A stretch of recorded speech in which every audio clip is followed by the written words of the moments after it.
Convido os irmãos a abrirem as suas Bíblias na Epístola de Paulo a Tito. Epístola de Paulo a Tito, capítulo 2. Epístola de Paulo a Tito, capítulo 2. Vamos ler os versos 13 em diante.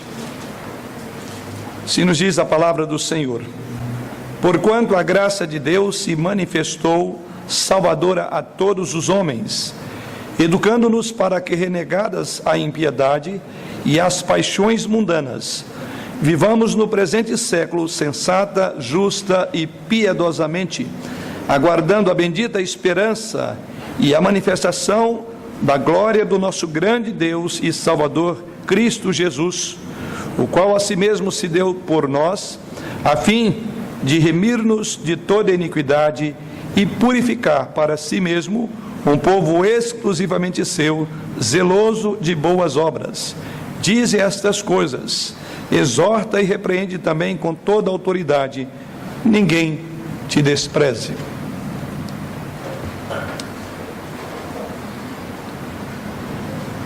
Nesta epístola de Paulo, diferentemente do que ele faz quase que em quase todas as outras epístolas, ele faz aqui uma inversão da sua metodologia costumeira. E a que me refiro aqui? Quando nós olhamos, por exemplo, as cartas de Paulo a Romanos, aos Gálatas, aos Efésios, aos Colossenses, ele sempre ensina a doutrina e depois estabelece o dever. Eu creio que você já está bem acostumado com várias mensagens onde nós colocamos a maneira de estudar as cartas de Paulo. Em sua costumeira abordagem, primeiro ele dá o preceito, depois ele orienta a conduta a partir desse preceito. Primeiro, Paulo ensina a teologia e depois ensina a ética em que essa teologia deve implicar. Mas nessa carta, Paulo, ao contrário, primeiro ele aborda o dever e só depois oferece a sustentação doutrinária. Então, diferentemente das maiorias das cartas, temos aqui uma estrutura diferente do pensamento de Paulo. E por que eu afirmo isso? Se os irmãos puderem dar pelo menos uma rápida olhada no capítulo 2, os versos 1 até o verso de número 10, ou seja, até a parte do texto que vamos meditar essa noite, os irmãos perceberão que Paulo está falando aí da prática da vida cristã. Paulo está falando aí do procedimento dos homens idosos, no versículo 2 do capítulo 2. Ele fala às mulheres idosas com relação a terem um bom proceder, educar as mais novas, a serem respeitosas, honestas, boas donas de casas. No versículo 6 ele fala aos moços que deveriam ser temperantes, mostrar integridade, reverência. No versículo 9 ele fala aqui aos servos que deveriam ser obedientes aos seus senhores. Enfim, Paulo está falando aqui da prática, Paulo está falando aqui dos vários deveres para com as várias classes sociais que Tito deveria orientar cada uma segundo a sua classificação. E no versículo que lemos aos irmãos, ele começa com uma partícula, porquanto, indica essa partícula que Paulo está para declarar o fundamento teológico do conselho que ele acaba de dar. E qual o conselho? Para que Tito observasse e Tito orientasse o modo de proceder dos homens, das mulheres, dos jovens e daqueles que tinham responsabilidade de respeitar os seus senhores. E daí ele diz porquanto. Então, como nós falamos, há uma inversão da maneira mais convencional com que Paulo escreve as suas cartas. Ele fala do dever e depois que ele vai falar da teologia que sustenta o dever. E esse é o primeiro ponto que nos chama a atenção nesta parte do texto que vamos meditar e abordar essa noite. A questão é, Paulo declara o fundamento teológico depois do conselho que ele acaba de dar. A questão é, por que os cristãos deveriam obedecer às exortações do versículo 1 a 7? Por que os cristãos deveriam fazer isso? E ele diz na partícula, porquanto, por esta razão. Agora eu vou apresentar a teologia que está por trás de tudo isso que vocês devem viver. A maneira como vocês devem viver está fundamentado nessa palavra porquanto. Então, porquanto indica que a causa, a motivação para realizar, para cumprir com os vários deveres das classes sociais de que compunha a igreja de Tito, era exatamente isso. Porquanto a graça de Deus se manifestou, diz o apóstolo no verso 11. E aí a pergunta é: o que acontece quando a graça de Deus se manifesta? O que acontece quando a graça de Deus se aparece?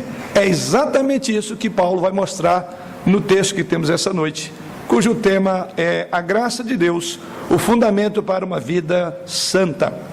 É o nosso tema. Mas ainda dentro desta introdução, eu quero considerar alguns aspectos nessa introdução que nos chamam a atenção.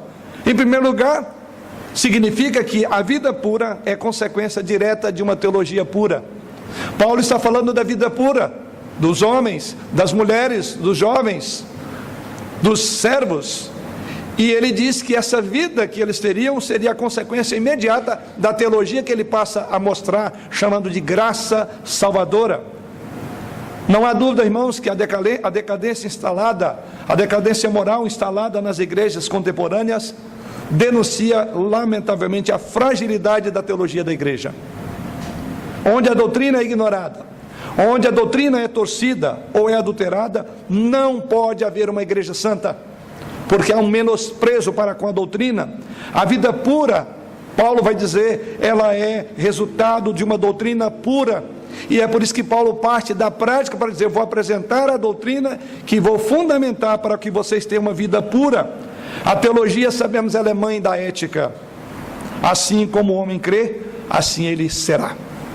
E aqui mais uma vez a importância da teologia, razão pela qual, como igreja presbiteriana conservadora, é nisso que nós mais nos esmeramos, é a preocupação com o púlpito preocupado de fato com Bíblia, e não outra coisa, não entretenimento, porque é a doutrina que levará a um bom proceder ético, moral da sua membresia da igreja.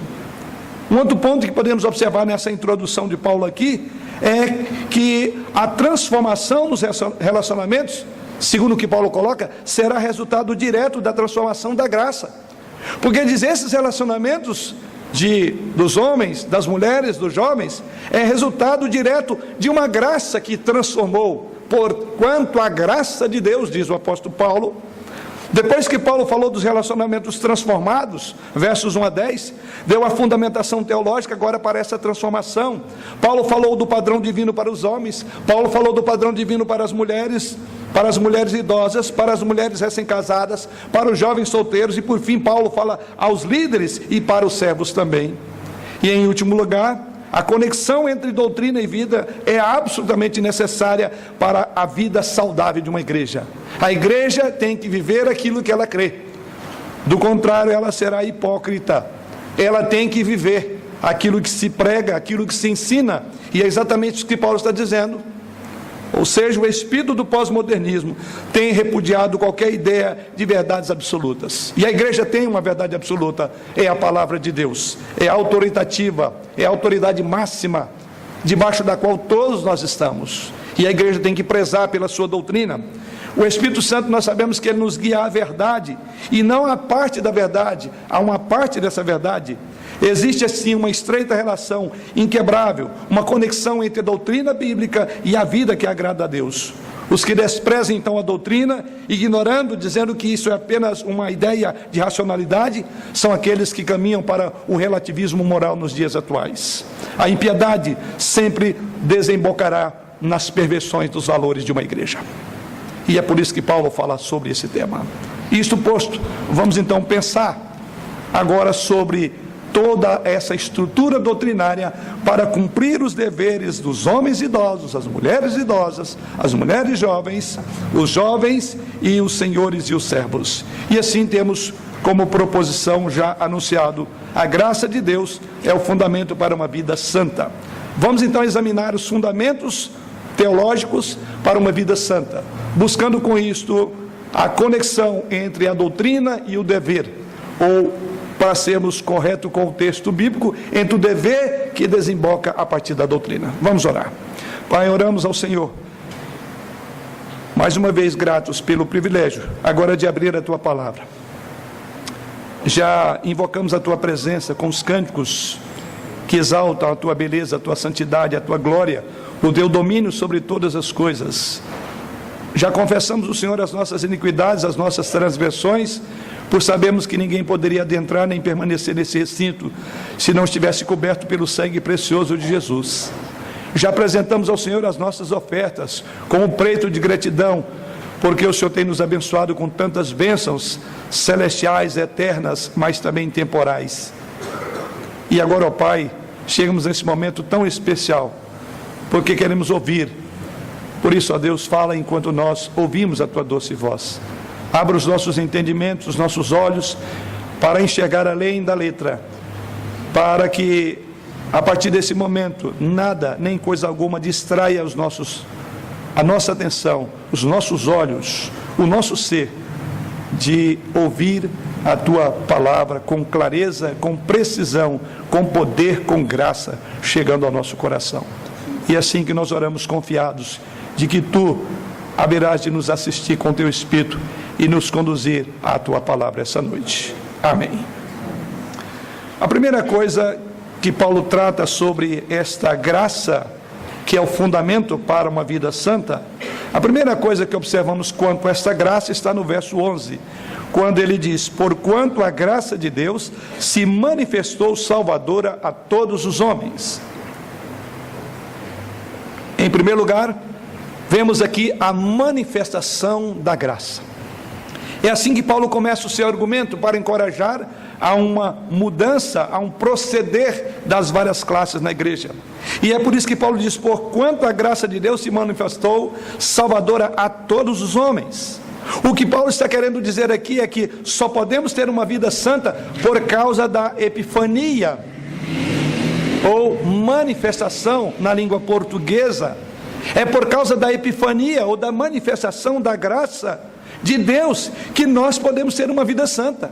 E é exatamente para esse lugar que Paulo leva os leitores dos versos 1 a 10. Ele diz: para vocês cumprirem o papel como homens maduros, mulheres, esposas jovens, filhos, vocês serão conduzidos pela epifania. A graça se manifesta com esse propósito. A manifestação dela é que levará vocês a esta vida que eu acabei de prescrever. A graça de Deus sempre existiu. Deus sempre foi gracioso. Ele é descrito como um Deus de graça e de misericórdia. Porém, em Cristo, essa graça despontou majestosa, da mesma forma como o romper da alva. E é por isso que ele diz que a graça se manifestou. O substantivo usado aqui na língua grega é epifania. Epifania significa a visível aparição de alguma coisa ou de alguém que estava invisível. E é exatamente isso que Paulo diz, que a graça de Deus, ou alguém que estava invisível, ou alguma coisa que estava invisível, vem na epifania, na manifestação. Essa palavra epifania aqui, ela era usada no grego clássico em relação à alvorada, em relação ao amanhecer, quando o sol transpunha a linha do horizonte e se tornava visível. Então era uma epifania. E é isso que Paulo diz: a graça de Deus brilhou como o sol sobre os que vivem nas regiões da sombra da morte, no dizer do profeta do Antigo Testamento. E Paulo diz então que essa graça se manifestou quando Jesus nasceu numa estrebaria. Quando é que houve a epifania? Nós estamos aí considerando já o Natal. É o primeiro dia do mês, considerado o mês natalino. E Paulo então vai dizer que realmente essa graça se manifestou. Manifestou quando? Sim, ela manifestou quando Jesus nasceu numa estrebaria. Ela se manifestou quando Jesus cresceu numa carpintaria e morreu numa cruz. Ele diz que a graça andou entre nós, ela se manifestou, ela se tornou clara como o romper da aurora. Essa graça brilhou quando os seus lábios, ou dos lábios de Jesus Cristo, vimos palavra de vida eterna, como diziam os discípulos: só tu tens a vida eterna. Sim, essa graça se manifestou nos seus lábios quando ele curava os enfermos, a graça que purificava leprosos, a graça que lançava fora os demônios, a graça que ressuscitava os mortos. Sim, Paulo diz aqui, sim, essa graça resplandeceu quando o Filho de Deus entregou a sua vida na cruz e ressuscitou na manhã gloriosa do domingo de Páscoa. A graça se manifestou para resgatar o homem do seu maior mal e oferecer a ele o maior bem de Deus. E é assim que Paulo nos introduz e diz: então é possível homens, mulheres, jovens, crianças cumprirem com aquilo que Deus espera, porque a graça foi revelada. Ela andou entre nós, ela sacrificou em nosso lugar, ela sofreu em nosso lugar. A graça. Deus, como dizemos, sempre foi gracioso, mas Paulo fala de um momento em que houve uma epifania, houve uma manifestação de Jesus sobre nós. Mas como é que Paulo diz? Primeiramente ele diz o seguinte: de onde é que vem essa graça? A origem da graça, ele diz, ela vem de Deus. Ele diz: a graça de Deus se manifestou. Paulo fala da graça de Deus. A graça tem origem em Deus, ela emana de Deus, embora Deus tenha e seja sempre gracioso, pois Ele é o Deus de toda graça. Ele tornou visível a graça dele quando Jesus Cristo assumiu a imagem, a couraça, a roupagem humana como a minha e sua. É por isso que ele diz então que a graça de Deus foi esplendorosamente revelada, mostrada no humilde nascimento de Jesus Cristo, em suas graciosas palavras, em seus atos que motivaram a compaixão, mas sobretudo em sua morte expiatória. E é isso que Paulo diz, ela vem de Deus. E ele diz, essa graça ela tem algo de extraordinário. Em outro aspecto ele diz, essa graça tem uma natureza, e ele diz, ela é uma graça de Deus que se manifestou salvadora a todos os homens. Ou seja, Paulo agora fala não só da origem da graça que é em Deus, mas ele fala da natureza da graça, que o propósito dela é salvífico. E é por isso que ele diz, a graça se mostrou salvadora. A graça é favor superabundante de Deus aos pecadores indignos. A graça de Deus representa o favor gratuito desse Deus, a bondade espontânea pela qual Ele intervém para ajudar e livrar a homens pecadores como eu e você. Em Jesus, diz o apóstolo Paulo, essa graça de Deus desponta como o sol sobre o mundo escurecido pelas sombras da morte. Aliás, essa é uma afirmação do profeta Malaquias, lá no capítulo 4, versículo 2, ele diz lá, mas para vós outros que temeis o meu nome, nascerá o sol da justiça. A epifania, a luz virá, trazendo salvação nas suas asas, saireis e saltareis como bezerros soltos da estrebaria. Olha aqui que maravilha, ele apresentando já que essa graça, ela tinha um propósito salvífico, salvador. Comentarista William Hendricks, abordando esta passagem, afirma o seguinte, que a graça de Deus é seu favor ativo, que outorga o maior de todos os dons a quem merece o maior de todos os castigos. É a outorga do maior dom para o que merece o maior castigo. Por isso, a graça triunfa sobre as nossas iniquidades. Por isso que a graça é maior do que o nosso pecado, do que a nossa vida. Por isso que a Bíblia nos diz que onde abundou o pecado, superabundou a graça. Por isso que a Bíblia nos afirma que somos salvos pela graça. Por isso que a Bíblia diz que o justo vive pela graça. Dependemos da graça, nada somos sem a graça de Deus. É por causa da graça, embora naturalmente perdidos, é que fomos achados, embora mortos, é que recebemos vida. E Paulo diz isso nesse texto. Mas há algo ainda que ele fala, essa graça que vem de Deus, que tem propósito salvífico, há um outro ponto, ele diz a extensão dela. Aonde é que ela chega? Final do verso 11, diz que ela vem a todos os homens. A graça de Deus se manifestou salvadora a todos os homens. A salvação é universal. É universal no sentido de que ela alcança todos aqueles que foram comprados. E diz o texto de Apocalipse 5:9, e foram comprados de onde? Diz João ali, foram comprados de toda tribo, de toda língua, de todo povo, de toda nação. Mas não no sentido de que são todos os homens sem exceção. A salvação é universal porque ela alcança todos, é isso que Paulo diz. Todos os homens, porque Deus não faz acepção de pessoas. Não há universalismo aqui, não devemos entender como universalismo. O que a Bíblia ensina sobre a universalidade da graça de Deus é que ela rompe sim todas as barreiras, ela derruba todos os preconceitos, ela alcança todas as pessoas de todos os gêneros, idades e posição social. É nesse sentido que ela é a todas as classes sociais. A graça é acessível a todos, como diz o apóstolo Paulo, ou seja, homens e mulheres, idosos e jovens, escravos e senhores, judeus e gentios, a todas as raças, inclusive servos e chefes. Aliás, Paulo está falando dessas pessoas aqui, aos reis e vassalos, aos pobres e ricos, aos ignorantes e aos sábios. Sim, então Paulo diz que não há ninguém no mundo que não seja objeto da graça do Senhor, que Deus não tenha alcançado nessas mais variadas classes de pessoas, raças, tribos, povos, línguas e nações. É a todos. Mas, se em primeiro lugar podemos observar a manifestação da graça, o segundo momento da nossa mensagem é a pedagogia dela. Já que ela se revelou como o sol, qual é o propósito dela? Paulo vai apresentar isso no verso 12 e 13. No verso 12 ele diz: educando-nos para que, renegadas a impiedade e as paixões mundanas, vivamos no presente século sensata, justa e piedosamente, aguardando a bendita esperança e a manifestação da glória do nosso grande Deus e Salvador, Cristo Jesus. Essa é a pedagogia da graça.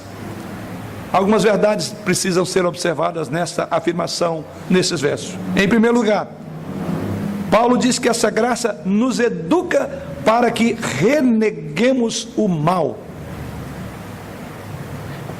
Quando ele diz, educando-nos para que, renegadas a impiedade e as paixões mundanas, vivamos no presente século. É nesse sentido que dizemos que a graça de Deus é pedagógica, ela é educadora, ela nos ensina a viver. Essa graça de Deus nos ensina a ser cristão. Todos aqueles que foram alcançados pelo Evangelho estão matriculados nessa disciplina, nessa escola do Espírito Santo. O primeiro destaque que Paulo fala aqui é que ela nos educa numa forte disciplina, e ele diz para renegarmos a impiedade, as paixões mundanas. Então aqui a linha de raciocínio de Paulo, primeiramente ele parte do aspecto negativo. A graça primeiramente educa de forma negativa a renegar as paixões mundanas, e depois que ele vai dizer ao que vamos viver. Vamos observar então a linha de pensamento de Paulo. O que a graça de Deus nos ensina a rejeitar?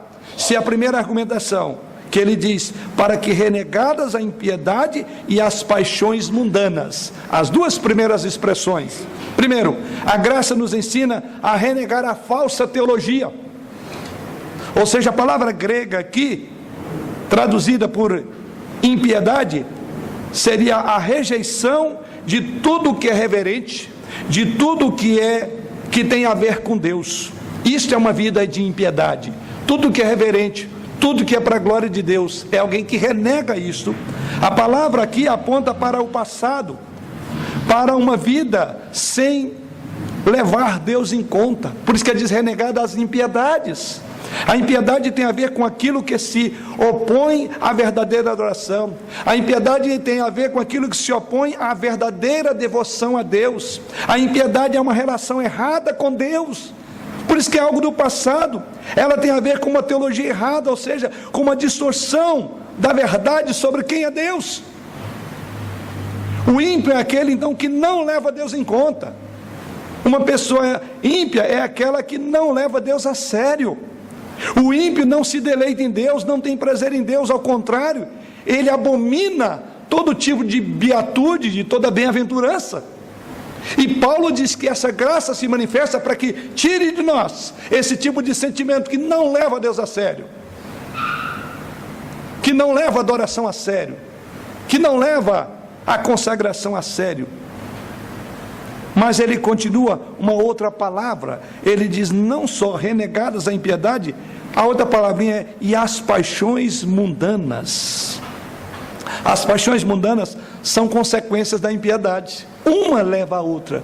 Uma pessoa ímpia, que não leva Deus a sério, entregará a todas as dissoluções das paixões mundanas. A perversão é filha da impiedade.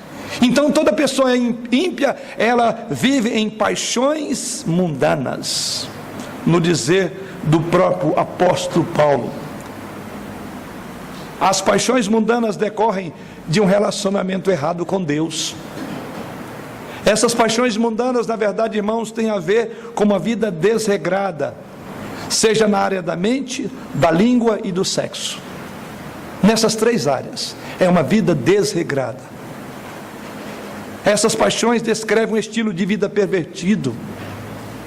Essas paixões mundanas incluem o desejo sexual desordenado, o alcoolismo, o desejo excessivo por possessões materiais, por agressividade. Isso é paixão mundana.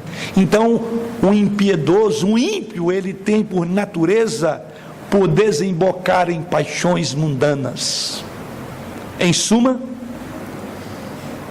refere-se aos anelos desordenados, de prazeres, de poder, ou seja, de sexo, de poder, de dinheiro, paixões mundanas.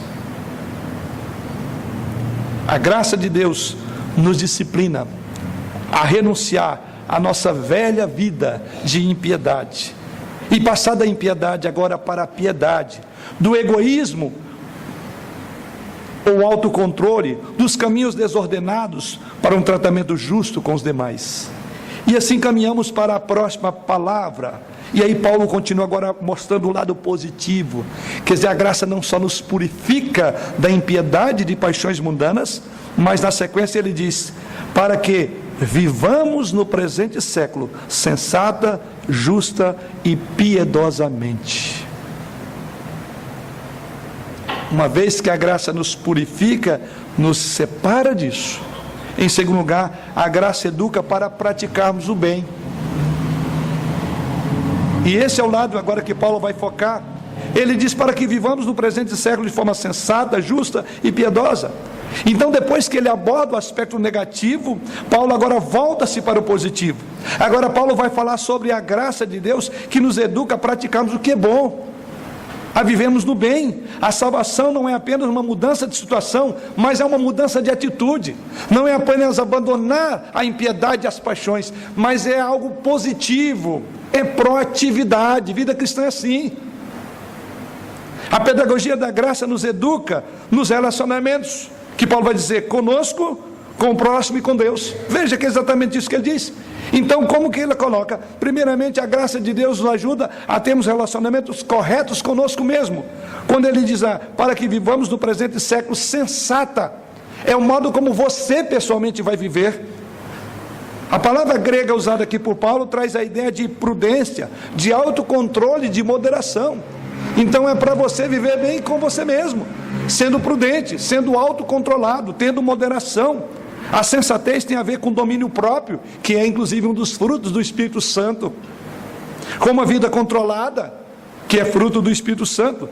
Já a sensatez tem a ver com impulsos, instintos, ações, relações sob controle. É a maneira correta de lidar consigo mesmo. E Paulo diz, para que vivamos no presente século de forma sensata. A ideia de sensatez é fazer uso adequado dos teus desejos, dos teus impulsos que são pecaminosos em si mesmo, e vencer aquilo que é pecaminoso. Por isso que ele diz que o cristão deve viver no presente século, ou seja, onde não existe essa sensatez.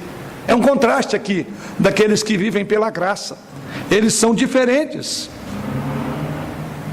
No mundo pervertido, aquele mundo que Paulo descreve ali em Romanos 12, versículo 12, que não devemos nos conformar com este mundo.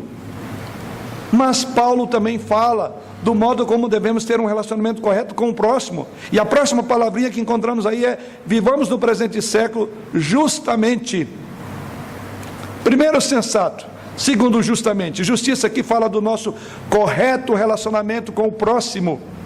É uma pessoa justa, é aquela que não se coloca acima dos outros. Uma pessoa justa é aquela que não procura diminuir os outros. Ela se coloca como o último da fila. Ela concede aos outros o que lhes é devido. Ela ama o seu próximo como a si mesmo. Viver de forma justa, irmãos, é demonstrar integridade no trato com as demais pessoas. Viver de forma justa significa uma fé que nos ensina a cumprir os nossos próprios deveres, os nossos votos, as nossas alianças, os nossos contratos, a nossa fidelidade.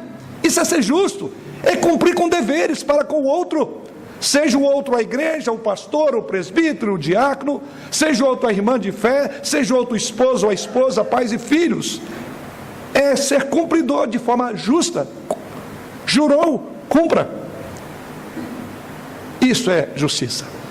Mas por fim, a última palavrinha ainda no versículo 12, na parte final, ele diz: vivamos no presente século piedosamente, sensata comigo mesmo, justa com o meu próximo, piedosamente relacionado com Deus. É isso que Paulo diz. A graça nos ensina um relacionamento correto que devemos ter com Deus, visto na palavra piedosamente. A palavra piedade está ligada ao nosso correto relacionamento com Deus. É o verdadeiro fervor, é a verdadeira reverência para com o objeto da nossa adoração. Somente a graça pode tomar pela mão e nos conduzir num íntimo relacionamento com Deus. Ela é pedagógica. A graça de Deus não apenas nos salva, mas também nos ensina a como viver a vida cristã. Aqueles que usam a graça de Deus como desculpa para pecar, jamais experimentaram o poder salvador da graça. É por isso que Paulo adverte a igreja de Coríntios: não useis da liberdade para dar ocasião à carne. A mesma graça de Deus que redime é também a graça que renova, é a graça que capacita, é a graça que nos faz obedecer a sua palavra. Mas se por um lado Paulo aborda a questão da graça, que ela nos educa para renegar o mal e viver o bem, em terceiro lugar, agora no verso de número 13, Paulo continua dizendo: aguardando a bendita esperança e a manifestação da glória do nosso grande Deus e Salvador Cristo Jesus. A graça nos educa para aguardarmos também a manifestação da glória do nosso Deus. Já houve uma epifânia, já houve uma epifania, mas ele fala de uma outra que virá. Ele fala agora da segunda manifestação. Ele fala agora da graça que nos educa para a manifestação última da glória de Deus em Jesus, que não virá mais como servo sofredor, mas virá como Rei do universo, dominando todas as coisas. E ele diz que a graça também nos prepara para aquele grande e glorioso dia. Depois de ter falado da epifania da graça, agora Paulo fala da epifania da glória. Há uma epifania da graça quando Jesus se manifesta, mas há uma manifestação, uma epifania da glória também, que aguarda todos nós. Aquele que apareceu brevemente no cenário da história, ele desapareceu, e ele um dia vai reaparecer. E é isso que Paulo diz: a graça também está nos levando para lá. Ele apareceu em graça e ele reaparecerá em glória. Se na sua primeira vinda ele veio em graça, na segunda ele virá em glória. O cristão olha para trás e glorifica a Deus, porque essa graça o libertou da impiedade, das paixões mundanas. O cristão olha para o presente e exalta a Deus, porque agora ele tem uma correta relação consigo mesmo. Ele tem uma correta relação com o próximo e com Deus. Mas ele agora olha para o futuro, diz o apóstolo Paulo, e se santifica. Por quê? Porque está na expectativa da epifania do seu grande Deus e Salvador em glória. Todos nós esperamos aquele grande e glorioso dia. Então a graça de Deus nos liberta, irmãos, das nossas mazelas, do nosso passado. A graça de Deus restaura as nossas vidas no presente, mas também a graça de Deus nos coloca com o pé no futuro da glória de Deus, numa expectativa de um futuro glorioso, quando o nosso grande Deus e Salvador, Jesus Cristo, virá em toda a sua glória, e todo joelho se dobrará diante da glória de Jesus Cristo. Então é impossível que aqueles que mantêm essa glória, essa esperança da glória, possam viver de forma ímpia, mundana e em paixões mundanas. É a consequência óbvia do raciocínio de Paulo. Mas por fim, Em terceiro e último lugar, como a graça opera. A operação da graça está no versos 14 e 15. Quando Paulo afirma: o qual a si mesmo se deu por nós, a fim de remir-nos de toda iniquidade e purificar para si mesmo um povo exclusivamente seu, zeloso e de boas obras. Diz essas coisas, exorta e repreende, também com toda a autoridade. Ninguém te despreze. Paulo, que acaba de falar da epifania da glória, depois de falar da epifania da graça, passa agora naturalmente para a epifania da nossa salvação. Como é que isso se deu? E há alguns aspectos maravilhosos que Paulo coloca nesses versos. Há algumas verdades sobre o modo como essa graça operou em nós. Primeiramente, ele diz que foi no presente, como um presente da graça, o qual a si mesmo se deu por nós. Presente. É dádiva de Deus. Não foi a cruz que produziu a graça, mas a graça que produziu a cruz.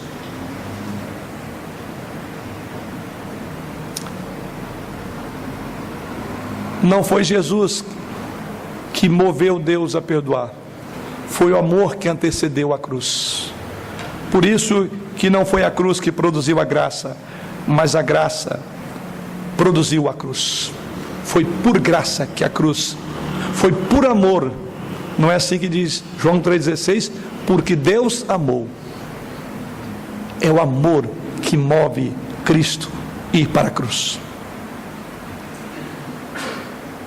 Ele, sendo o Criador do universo, esvaziou-se, nasceu de mulher segundo as Escrituras.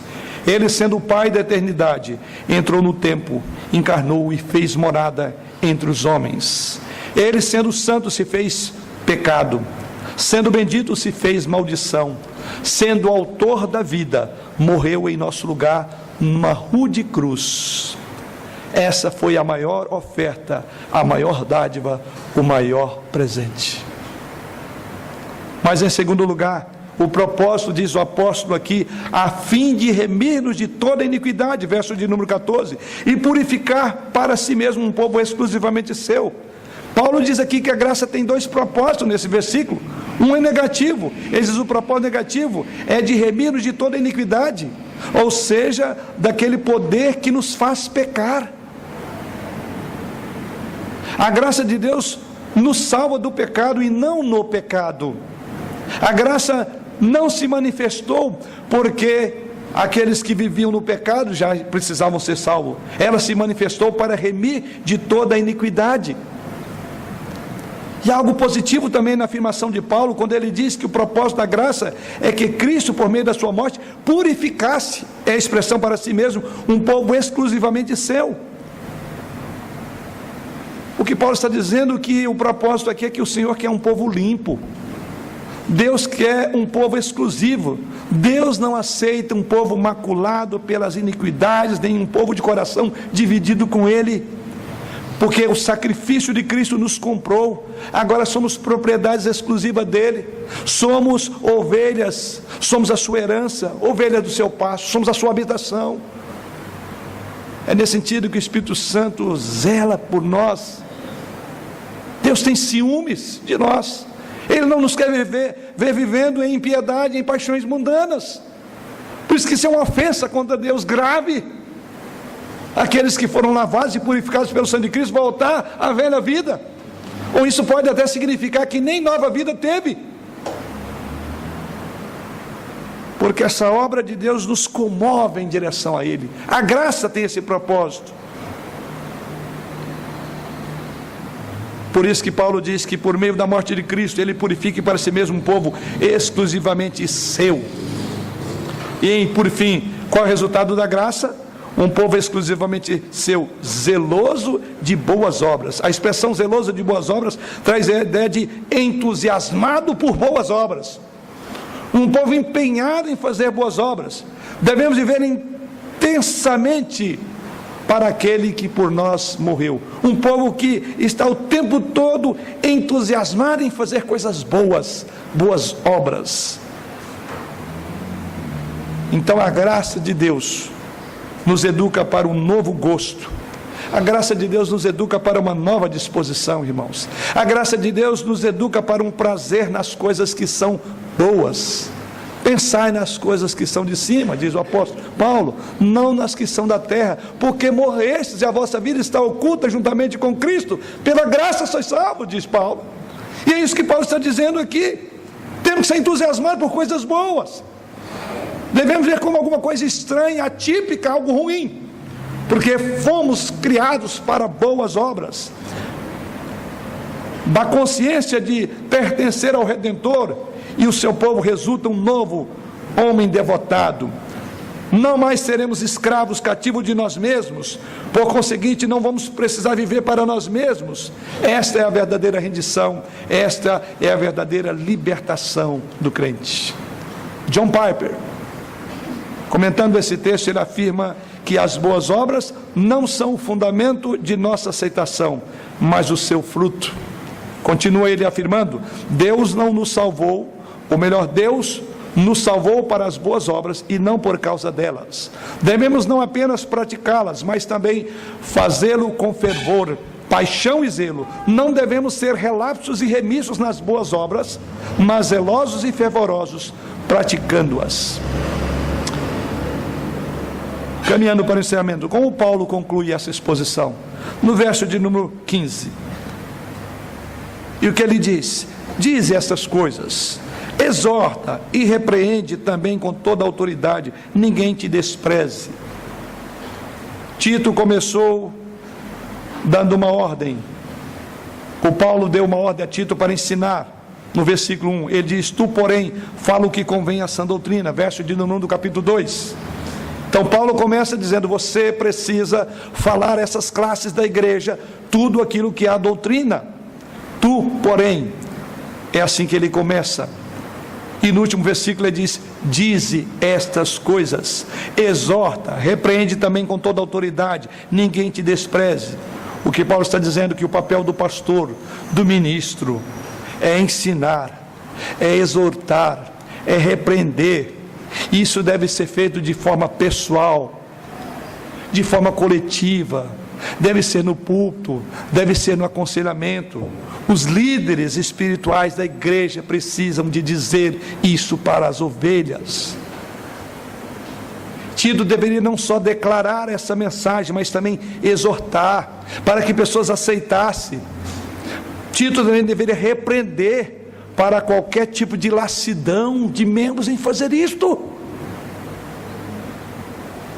É a tarefa árdua dos que governam a igreja, do pastor, do presbítero.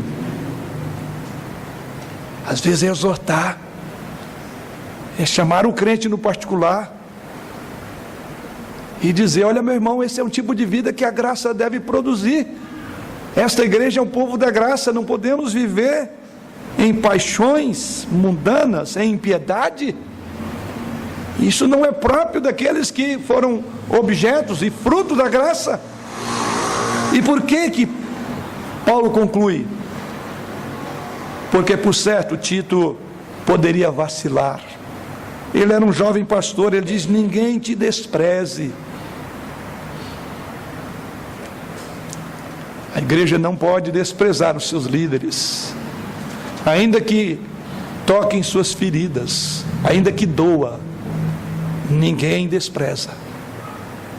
Por quê? Verso de número 1, fala o que convém à sã doutrina. Até mesmo porque numa outra carta a um outro jovem pastor, Timóteo, diz: haverá tempo que as pessoas não vão querer ouvir isto. Esta é a razão porque as igrejas de linha mais sérias não têm grandes multidões, os seus assentos via de regra estão vazios. Por isso Paulo diz: dize, exorta, repreende também com toda longanimidade e toda autoridade. Para concluir, irmãos, embora voltemos o olhar a um passado distante, quando houve a epifania da graça em Jesus Cristo, a manifestação aconteceu desde um rude berço, um rude presépio, a vergonhosa cruz. Devemos fixar num futuro desconhecido, quando haverá a epifania da glória. Ele voltará em glória, em poder, para me levar, para levar você, para levar a sua igreja. Fixemos nossos olhos lá. Até lá, como devemos viver? Paulo diz: vivemos no presente século de forma sensata, justa e piedosa. Enquanto caminhamos entre essas duas epifanias, a que se manifestou e a que haverá de se manifestar, a epifania passada e a futura, entre a graça do passado e a glória do porvir, sob a perspectiva da primeira vinda de Jesus Cristo, a graça, é por ela que nós vamos encontrar o verdadeiro sentido da vida cristã, caminhando para a epifania final. A mesma graça que nos salvou no passado também nos treina a viver no presente, preparando-nos para o futuro. Maravilhosa essa graça, graça do Senhor, que será manifesta em glória. A Ele seja dada a glória, não só agora, mas em toda a eternidade. Amém.